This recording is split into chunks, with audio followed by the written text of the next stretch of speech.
The Game Changers team.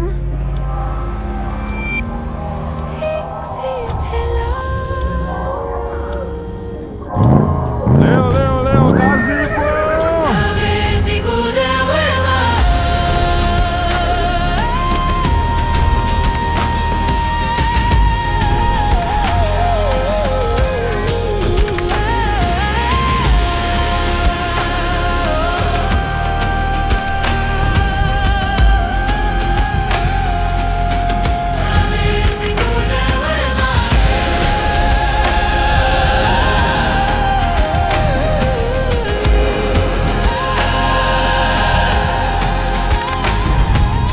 Jumapili tulivu kabisa ya 24 mwezi wa 5, tuko hapa kusherehekea siku nzuri, na leo kuna watu kadhaa ambao wamekwisha chukua tuzo na bado wengine tunaanza kuona wakiwa wanaendelea kuchukua tuzo zao. BF Suma kirefu chake ni Bright Future. BF Bright Future. Bright maana yake ni angavu. Ndio maana hii sema inaitwa Arise and Shine. Inuka uangaze. Maana yake ni kwamba BF Suma lengo lake ni kuangazia kwenye maisha ya watu, lakini kwenye future zao, mambo yao yajayo. Kama unavyojua kuna changamoto kubwa sasa hivi ambapo watu wengi wanahitimu, wanakuwa wana vyeti vizuri, lakini wanashindwa kupata ajira. Hilo ni tatizo ambalo liko wazi kabisa. Na kitu kibaya ni kwamba mfumo wa elimu haumfundishi mtu kuwa mjasiriamali. Na ujasiriamali ni skills ambazo unatakiwa uzifanye practical, sio kwa theory. Lazima upate somewhere ambapo utafanya mazoezi. Sasa mfumo wa biashara yetu ni simple sana kwa sababu unaanza na mtaji mdogo sana. Minimum $165 ambapo mwanafunzi anaweza akafanya. Lakini kitu kikubwa ni hichi hapa.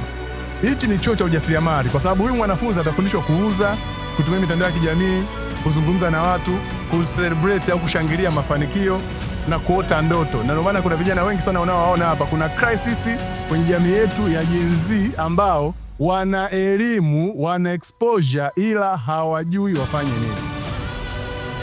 Mwanafunzi ukiwa chuo ni tofauti na ukiwa labda unasoma labda tuseme O-level au advance, kwa sababu chuo unaweza ukapanga ratiba yako. Kuna muda utafanya biashara, lakini kuna muda utazingatia vipindi. Kwa mimi nimezingatia hilo na nimefanya kwa consistency, ndio maana nimeweza.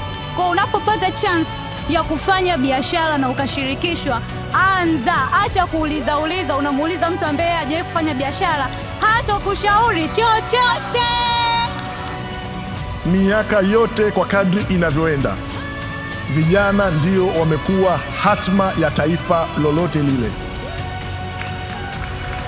Hata sisi ambao leo tuko ndani ya baraza la mawaziri, ndani ya serikali, tulikuwa tunatazamwa hivyo hivyo na wazee wetu ambao wametutangulia.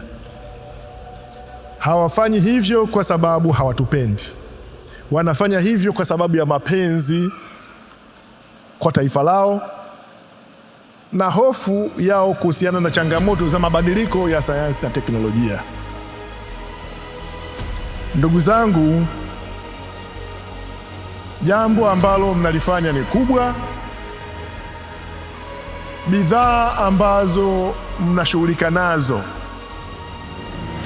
na nimependa kwamba mnatumia neno virutubisho lishe.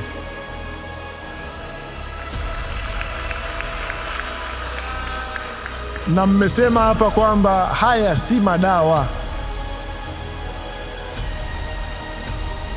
Haya si madawa. Waswahili wanasema kinga ni bora kuliko tiba. Kwa hiyo nyinyi mnashiriki kikamilifu katika jitihada za serikali katika kuhakikisha kwamba wananchi wetu wanaepuka magonjwa yasiyoambukiza ama magonjwa nyemelezi.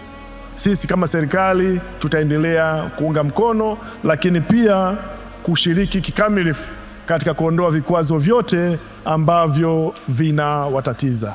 Nimependa vile ambavyo mheshimiwa mgeni rasmi hujavaa tai leo, kwa sababu yaliyopo ndani ni kazi ipo leo.